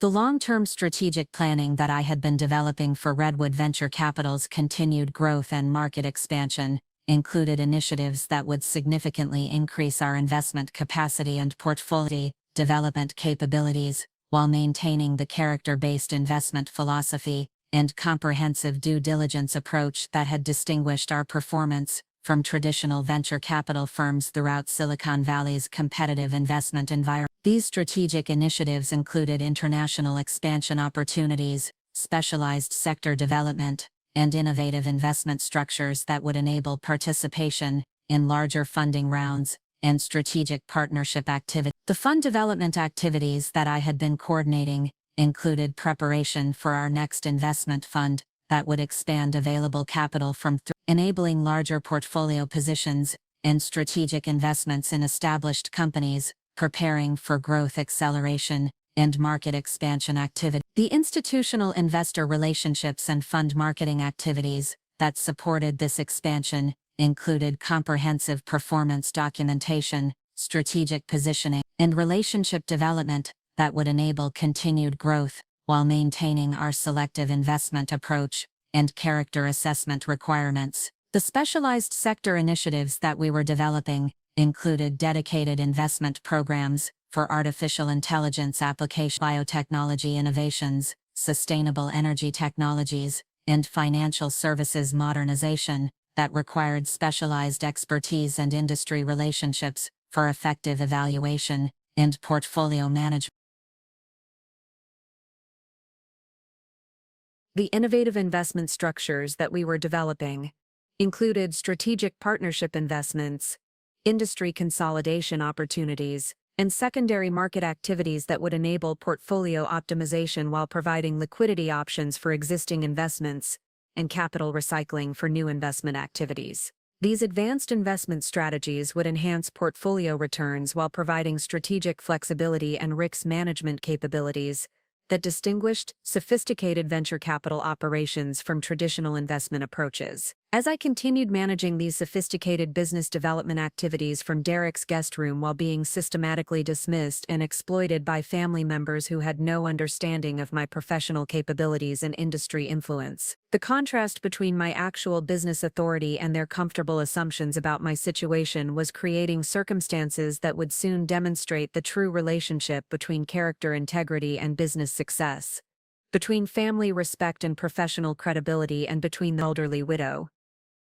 they had relegated to storage space and the venture capital authority whose investment decisions would determine whether their desperate fundraising efforts could survive contact with Silicon Valley's professional accountability standards and character evaluation requirements. The morning of September 22, 2024, began like any other day in the increasingly toxic environment of Derek and Amanda's Palo Alto home, with me conducting sensitive venture capital business from their cramped guest room, while they prepared for what Derek had described as the most important investor meeting of Paystream Solutions' entire existence. The irony that this crucial meeting would take place in their living room, mere feet from where I was managing a $30–40 million investment portfolio, was lost on both of them as they obsessed over presentation materials and strategic positioning for potential investors they desperately hoped would save their failing company. At 9:15 a.m., Derek burst into the guest room without knocking, his face flushed with the kind of manic energy that had become characteristic of his behavior as Paystream Solutions' financial runway shortened and his fundraising desperation intensified. "Mom, we need to talk," he announced with the aggressive confidence that masked his underlying panic about the business meeting scheduled for 2. "Amanda and I are hosting incredibly important investors today who are considering a $15 million Series B investment that will determine whether Paystream survives or dies. These people represent our last realistic chance for funding, and everything has to be perfect." The presentation that Derek had prepared for these mysterious investors included the kind of exaggerated financial projections and misleading market analysis that I had learned to recognize as warning signs of entrepreneurial desperation and ethical shortcuts during my decades of venture capital due diligence and care assessment. His pitch deck claimed monthly recurring revenue growth that contradicted the financial conversations I had overheard during his panicked phone calls with accountants and business advisors, while his competitive analysis systematically ignored the market advantages and customer loyalty that protected established payment processing companies from startup competition. The thing is, Derek continued with the kind of diplomatic language that poorly disguised underlying disrespect and family relationship exploitation. These investors have very specific expectations about the kind of entrepreneurs they fund and the family situations that demonstrate stability and success. Amanda has been working with our business consultant to optimize every aspect of our presentation and household environment, to project the right image of personal achievement and professional capability that sophisticated investors expect from potential portfolio companies. Amanda appeared in the doorway behind Derek, carrying a tablet displaying what appeared to be a comprehensive timeline and logistics plan for their investor presentation. Her outfit for the day included designer clothing that had probably cost more than most people's monthly rent, while her carefully applied makeup and professional styling projected the kind of sophisticated business image that she believed would convince investors of their credibility and market expertise. "Eleanor, we need you to understand how critical today's meeting is for our business survival and professional future," she announced with the patronizing tone that had become her standard approach to family relationship management and elderly accommodation discussion. The detailed explanation that followed revealed the extent of their financial desperation and the systematic dishonesty that had characterized their recent investor relations activities. Derek admitted that Paystream Solutions had fewer than 3 months of operational runway remaining, that their current burn rate exceeded $450,000 monthly while revenue generation remained below $60,000, and that they had been systematically rejected by every professional venture capital firm they had approached throughout the summer of 2020. The investors arriving that afternoon represent their final opportunity for institutional funding before facing bankruptcy and business closure that would eliminate their entrepreneurial dreams, while destroying their professional reputations throughout Silicon Valley's interconnected technology community. "What we need from you today," Amanda continued with the kind of strategic calculation that revealed months of planning and consultation with business advisors, "is complete invisibility during our investor presentation and business discussions. These potential investors cannot see or interact with family members who might create questions about our personal success or household management that could affect their confidence in our business capabilities and professional qualifications for managing a $15 million investment and building a sustainable technology company." The moment that would change everything occurred at 1:47 p.m. when I made what seemed like a reasonable request to remain quietly in the living room during their investor meeting, perhaps reading a book while they conducted their business discussions in the adjacent dining room and kitchen area. The request reflected my desire for basic human dignity and family inclusion rather than the systematic isolation and storage space treatment that had characterized my living situation for the previous 8 months since Robert's death and my relocation to their household. "Derek," I said gently as he reviewed his presentation materials and checked his appearance in the hallway mirror, "I understand that you have important business activities today, but I was hoping I could sit quietly in the living room while you meet with your investor. I promise I won't interfere with your discussions or create any complications for your business development. I simply don't want to spend another afternoon confined to that tiny guest room without natural light or adequate ventilation." The response that followed revealed the true character of a man who had benefited from family connections and professional advantages throughout his adult life, while developing systematic patterns of entitlement and disrespect toward people he considered less important than his business objectives and personal advancement goals. "Absolutely not," Derek announced with immediate irritation and dismissive authority. "This meeting represents $15 million in potential funding and the survival of everything Amanda and I have built over the past 2 years. We cannot afford any complications or distractions that might affect investor confidence or create questions about our personal and professional circumstances." Amanda's contribution to this family relationship management discussion revealed the systematic planning and strategic consultation that had guided their approach to elderly accommodation and household control throughout my residence in their home.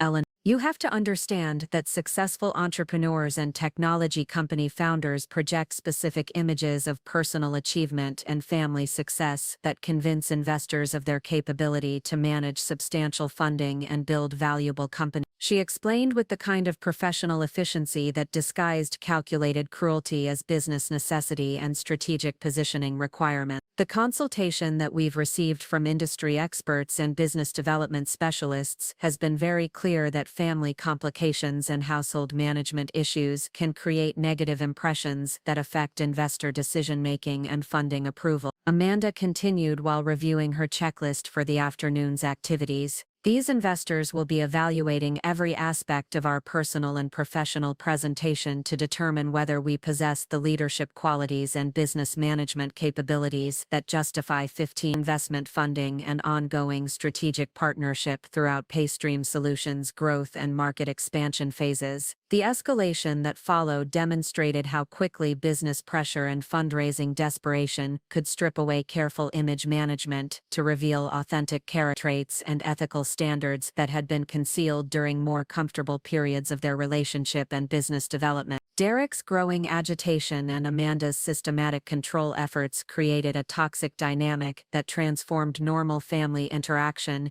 into confrontational demands and ultimatum delivery that violated basic principles of elderly dignity and family relationship respect. The bottom line is simple, Derek announced with the kind of aggressive finality that revealed months of accumulated resentment and family relationship tension. You need to get a job or leave my house. I'm tired of supporting unemployed family members who create complications for my business development and professional advancement. If you can't contribute to our household success and business objectives, then you need to find alternative living arrangements that don't interfere with our entrepreneurial activities and investor relations. The phrase, "get a job or leave my house," hung in the air like a declaration of war, revealing not just Derek's fundamental misunderstanding of my professional situation, but also his complete transformation from family member to business adversary who viewed elderly relatives as obstacles to overcome, rather than human beings deserving respect and consideration, regardless of their perceived economic utility or contribution to household income and business development activity. Amanda's immediate agreement and strategic elaboration demonstrated the systematic planning and family relationship manipulation that had characterized their approach to elderly management throughout my residence in their home. Derek is absolutely right about this, Eleanor,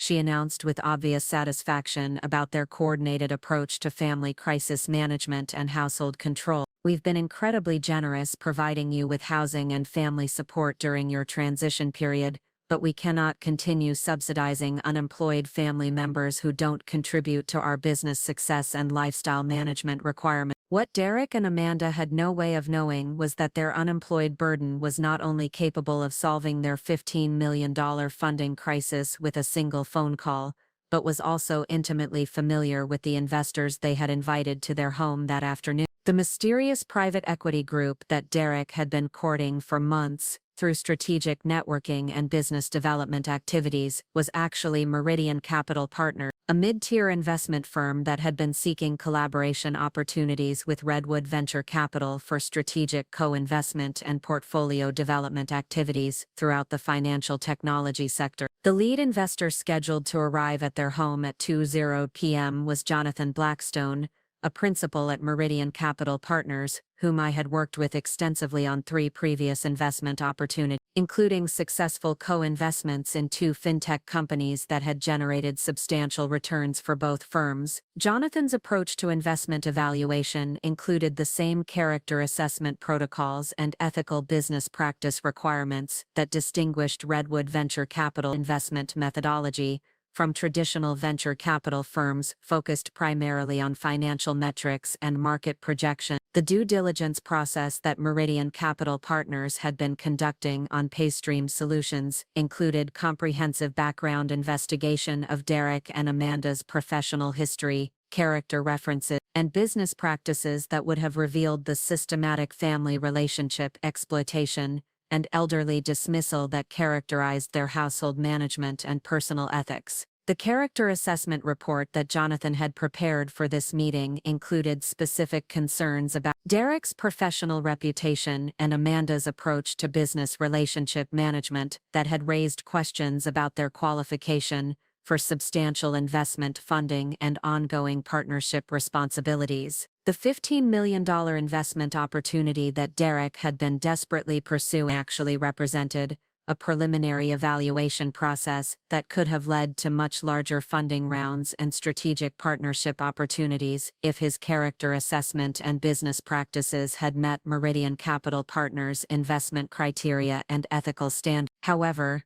the systematic family exploitation and elderly treatment that I had experienced firsthand provided exactly the kind of character evidence that would immediately disqualify them from serious investment consideration under any reputable venture capital firm's evaluation protocol. The timing of this investor meeting and family confrontation created a perfect opportunity to demonstrate the true relationship between character integrity and business success, between family respect and professional credibility, and between the elderly widow they had dismissed as unemployed burden and the venture capital authority, whose industry relationships and investment decisions could determine their entrepreneurial future and professional reputation throughout Silicon Valley's competitive technology community. As Derek and Amanda continued their systematic elderly dismissal and ultimatum delivery, I calmly excused myself from their presence and returned to the guest room, where I immediately implemented the most comprehensive demonstration of venture capital authority and business accountability that Silicon Valley had witnessed in decades. The strategic response that I had been planning throughout months of systematic family exploitation would teach Derek and Amanda that character assessment and professional consequences were inescapable realities of business success that no amount of marketing sophistication or strategic positioning could overcome. At 1:52 p.m., I placed a secure call to Jonathan Blackstone's mobile phone, knowing that he would be driving to Derek's house for their scheduled 2 investor meeting and preliminary business evaluation. "Jonathan, this is Margaret Chen from Redwood Venture Capital," I announced with the professional authority that had shaped venture capital decisions throughout Silicon Valley for nearly 2 decades. "I need to discuss some concerns that have developed regarding the Paystream Solutions investment opportunity that your team has been evaluating for potential funding and strategic partnership development." The conversation that followed included comprehensive explanation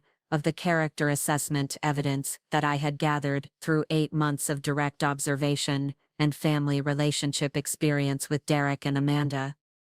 The systematic elderly exploitation, family relationship, and ethical deficiencies that I detailed provided exactly the kind of character evidence that sophisticated investors used to eliminate potential portfolio companies from serious investment consideration, regardless of business model potential or market opportunity assessment. Based on comprehensive character observation and family relationship analysis, I continued with the measured authority of someone whose professional reputation and industry relationships enabled immediate credibility and strategic influence. "I cannot recommend Paystream Solutions for investment funding under any circumstances. The leadership team has demonstrated fundamental character deficiencies and ethical violations that would inevitably create business relationship problems and investor relations complications that could affect portfolio performance and professional reputation throughout the venture capital community." Jonathan's response revealed the immediate impact that character assessment evidence could have on investment decision-making and business development opportunities for entrepreneurs who failed to maintain basic ethical standards and human relationship integrity. "Margaret, your character assessment is exactly what we needed to finalize our evaluation process," he announced with obvious relief about receiving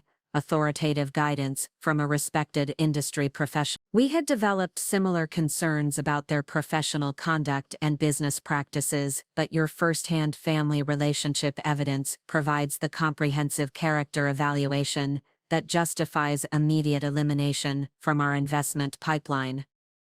The strategic coordination that followed included Jonathan's agreement to proceed with the scheduled meeting as a final character assessment opportunity, while implementing investment decision protocols that would demonstrate the business consequences of systematic family exploitation and elderly dismissal. The investor presentation became a comprehensive character evaluation that revealed authentic personality traits and ethical standards that distinguished legitimate business opportunities from ventures that pursued funding through strategic deception and image management rather than sustainable business fundamentals and character integrity. At exactly 2:00 p.m., Jonathan Blackstone and his associate Sarah Mitchell arrived at Derek's house for what would become the most expensive character assessment and business ethics demonstration in Paystream Solutions' brief corporate history. The professional presentation strategic business evaluation that Derek and Amanda had prepared would be systematically dismantled through character-based questioning and ethical standards evaluation that revealed fundamental personality deficiencies and business practice violations that disqualified them from serious investment consideration.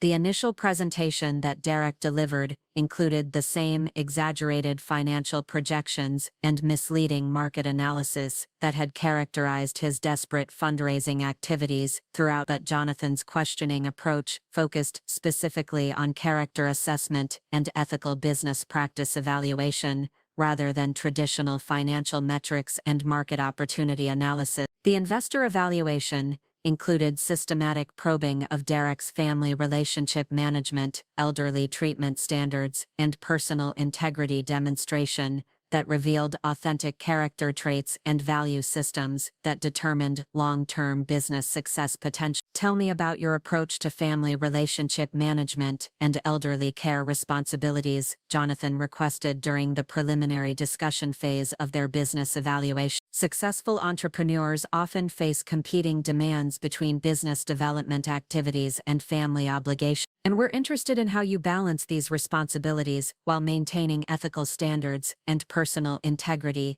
that demonstrate qualification for substantial investment funding and ongoing partnership responsibility. The response that Derek provided revealed the systematic calculation and strategic deception that had characterized his approach to family relationship management throughout my residence in their household. His explanation included careful omission of the exploitative living arrangements and financial extraction that had characterized my treatment, while emphasizing the generous family support and temporary housing assistance that he claimed demonstrated his commitment to family values and elderly care responsibility. Amanda's contribution to this family relationship discussion included sophisticated marketing language and strategic positioning that attempted to present their elderly exploitation as evidence of family generosity and household management efficiency. Her explanation emphasized the cost-saving and practical advantages that resulted from my residence in their home,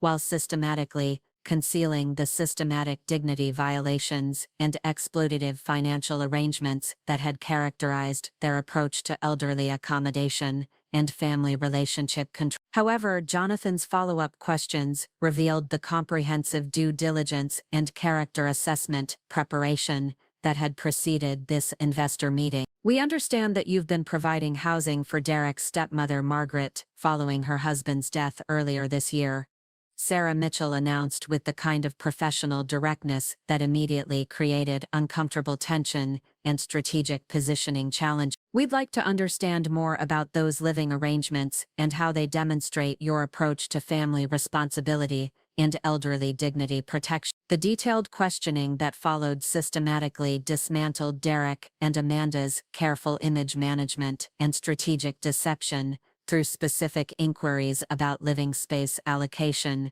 financial contribution requirements, household access restriction, and family interaction protocols that revealed the exploitative nature of their elderly accommodation and systematic dignity violations that had characterized my treatment throughout my residence in their home. The moment of complete revelation occurred when Jonathan requested to meet with me directly as part of their comprehensive character assessment and family relationship evaluation process. We'd like to speak with Ms. Chen to better understand the family dynamics and living arrangements that you've described.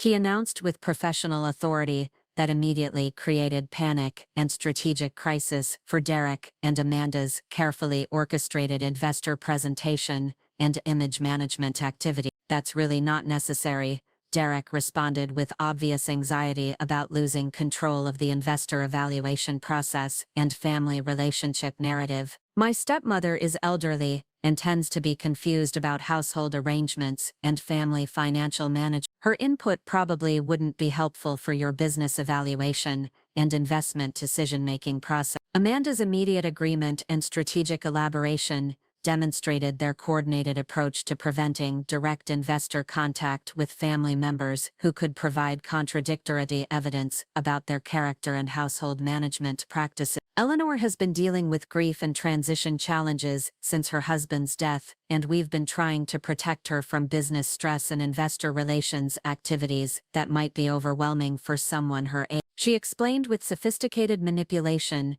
and emotional appeal designed to discourage further investigation. However, Jonathan's professional persistence and Sarah's systematic approach to character evaluation included standard protocols for independent verification of family relation claims and household management practices that distinguished legitimate investment opportunities from ventures that relied on strategic deception and image management rather than authentic achievement and character. Independent family member interviews are standard procedure for our character assessment and ethical business practice evaluation. Jonathan announced with finality that eliminated Derek and Amanda's strategic positioning option. When I entered the living room where Derek had been conducting his desperate investor presentation, the immediate recognition between Jonathan and myself created the kind of professional validation and industry credibility that no amount of marketing sophistication or strategic positioning could fabricate or replicate. Margaret, it's wonderful to see you again,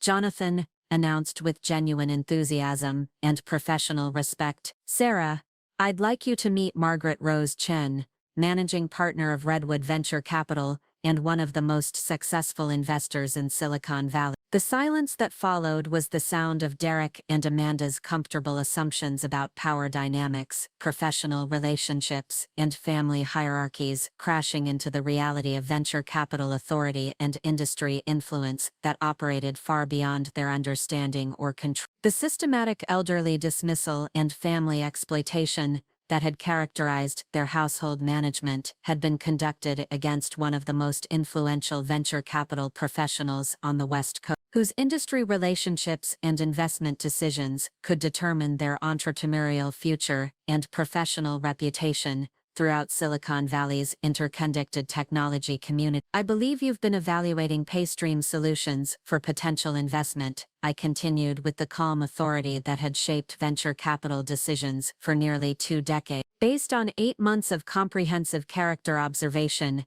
and family relationship assessment, I cannot recommend this investment opportunity under any circumstance. The leadership team has demonstrated fundamental ethical deficiencies and character violations that would inevitably create business relationship problems and investor relations complications, regardless of their technical capabilities or market opportunity potential. The systematic destruction. Derek and Amanda's entrepreneurial dreams began immediately as Jonathan and Sarah concluded their investor evaluation, with formal notification that PayStream Solutions had been permanently eliminated from Meridian Capital Partners' investment pipeline due to character assessment failures, ethical business practice violations. The $15 million funding opportunity that had represented their final chance for business survival was terminated within minutes of my identity revelation and professional character assessment delivery. Based on comprehensive evaluation and character assessment evidence, Jonathan announced with professional finality,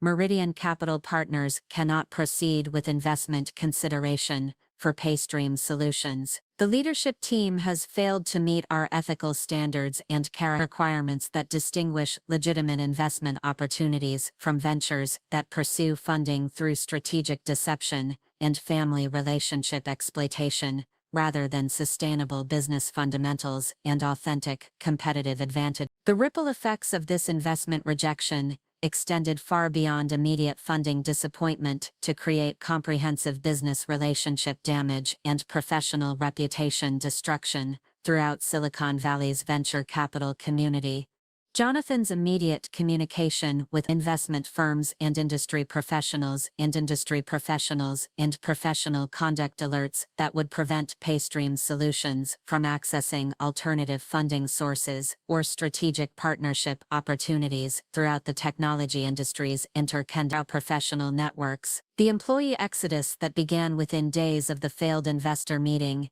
included resignations by their most competent technical staff members who recognized that the company's funding crisis and character assessment failures had eliminated realistic possibilities for business survival and professional development opportunity. The talent drain that resulted from these departures included loss of institutional knowledge and technical capabilities that would have been essential for any potential business recovery or strategic repositioning activity. The vendor relationships and business partnerships that had supported Paystream Solutions operations throughout 2024 began systematic termination as news of their funding failure and character assessment problems spread throughout Silicon Valley's professional community. The reputation damage that resulted from their systematic family exploitation and elderly dismissal created trust issues and professional credibility problems that affected every aspect of their business operations and strategic partnership development.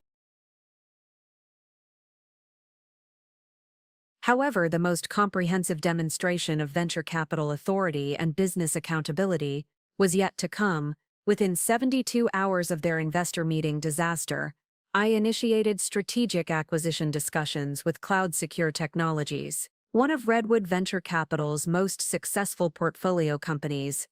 regarding potential acquisition of Paystream Solutions' technical assets and customer relationships for integration into their expanding financial services platform and payment processing capabilities. The acquisition negotiations that followed included comprehensive evaluation of Paystream Solutions' technology platform, customer base, and intellectual property assets that could provide strategic value for Cloud Secure's business expansion and competitive positioning activities. The technical capabilities that Derek's team had developed included legitimate innovations and competitive features that could enhance Cloud Secure's payment processing services while providing immediate market access and customer relationship integration that supported their growth objectives. The financial terms that I negotiated for this strategic acquisition included $8.5 million for Paystream Solutions' complete technology platform, customer relationships, and intellectual property portfolio, representing fair market value for their business assets, while providing Derek and Amanda with sufficient proceeds to satisfy outstanding debts and legal obligations. However, the acquisition structure included specific employment and management restrictions that reflected character assessment concerns and ethical business practice requirements. The acquisition will proceed with complete technology and customer relationship transfer, I explained to Derek during our final business discussion and settlement negotiation. However, the employment and management provisions reflect character assessment requirements and ethical standards distinguish legitimate business partnerships from arrangements that might create professional reputation risks and business relationship complications for Cloud Secure's continued market development and competitive positioning. The employment restrictions that accompanied this acquisition included permanent exclusion of Derek and Amanda from any management, advisory, or strategic roles within Cloud Secure Technologies or its affiliated companies, reflecting comprehensive character assessment, evidence, and ethical violation documentation that prevented their participation in business activities, requiring trust and professional responsibility. The settlement provided financial resolution while implementing consequences that reflected the relationship between character integrity and business participation throughout Silicon Valley's professional community. Derek and Amanda's professional careers had been permanently altered by the character assessment failures and family relationship violations that had triggered the most comprehensive demonstration of venture capital accountability in Silicon Valley history. Derek's attempts to secure employment at technology companies throughout the Bay Area were systematically rejected due to professional reputation concerns and character assessment warnings that had spread throughout the industry's interconnected professional network. Amanda's marketing and business development capabilities, while technically competent, were overshadowed by professional conduct concerns and character assessment failures that prevented her from accessing opportunities at reputable companies, requiring ethical business practice standards and professional integrity demonstration. Her attempts to establish independent consulting services were hampered by reputation issues and professional credibility problems that affected client acquisition and business development activities throughout Silicon Valley's competitive marketing and business development community. The financial consequences of their entrepreneurial failure and professional reputation damage included loss of their expensive Palo Alto home, liquidation of luxury assets and lifestyle investment, and relocation to modest accommodations that reflected their reduced economic circumstances and limited professional opportunity. The systematic lifestyle degradation that resulted from their character assessment failures demonstrated the true relationship between ethical business practices and sustainable financial success throughout competitive professional environment. The most significant long-term consequence was the comprehensive education in respect, character integrity, and family relationship management that had cost them their entrepreneurial dreams, while providing lessons in human dignity and elderly respect that no business school or professional development program could have delivered. The systematic family exploitation and elderly dismissal that had characterized their household management had generated consequences that affected every aspect of their personal and professional lives, while demonstrating the inescapable relationship between character integrity and authentic success. Following the resolution of Derek and Amanda's entrepreneurial crisis and professional accountability demonstration, I relocated to a beautiful 3,500 square foot home in Saratoga that provided the comfort, privacy, and professional workspace that enabled continued venture capital activities and portfolio management excellence. The new residence included dedicated office space, secure communication system, and guest accommodations that supported both business operations and family relationship development, while maintaining the dignity and respect that distinguished authentic family relationships from exploitative arrangements. Redwood Venture Capital's continued success and portfolio expansion included completion of our $500 million fund development, enabling larger investment positions and strategic partnership opportunities that enhanced our competitive positioning and market influence throughout Silicon Valley's venture capital community. The character assessment protocols and ethical business practice requirements that had distinguished our investment methodology continued attracting institutional investors and portfolio company opportunities, while maintaining superior performance and professional reputation throughout the competitive investment management industry. The Cloud Secure Technologies acquisition of Paystream Solutions assets had proven strategically successful, with technology integration and customer relationship development that enhanced their competitive positioning, while generating additional revenue streams and market expansion opportunities. The ethical business practices and character integrity that characterized CloudSecure's management team had enabled successful integration and business development that demonstrated the value of character-based investment decisions and portfolio company selection. The story of Derek and Amanda's systematic family exploitation and the venture capital consequences that followed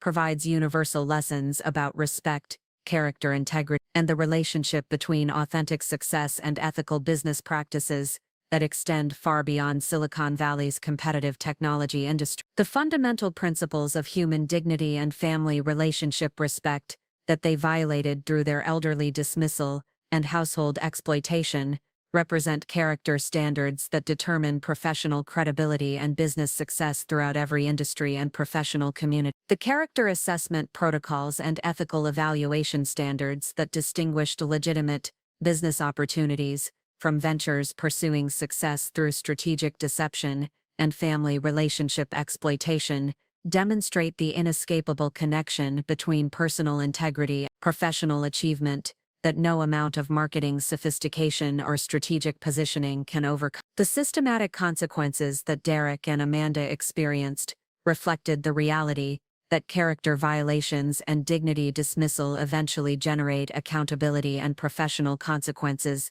that affect every aspect of business success and personal achievement. The most important lesson from this experience is that elderly relatives and family members deserve respect and dignity, regardless of their perceived economic utility or contribution to business advancement objective. The systematic dismissal and exploitation that characterizes too many family relationships represents not just personal cruelty, but character evidence that inevitably affects professional credibility and business success throughout competitive environments that require trust and ethical conduct. Remember, venture capital authority and business influence aren't determined by age or perceived employment status. They're earned through decades of character integrity and professional excellence that create industry relationships and investment capabilities that can determine entrepreneurial future. The elderly relative you dismiss as unemployed burden might possess exactly the resources and authority that could solve your business challenges or destroy your professional reputation, depending on how you choose to treat them during your desperate moments and character assessment opportunity. The guest room that taught Derek and Amanda about elderly dignity became the launching point for the most expensive education in respect and character assessment that Silicon Valley has ever provided. The systematic family exploitation that they justified as business necessity became documented evidence of character violations that eliminated their entrepreneurial dreams while demonstrating that authentic success requires ethical conduct and family relationship integrity that distinguishes legitimate achievement from temporary advancement, built on dignity violations and systematic elder dismissal.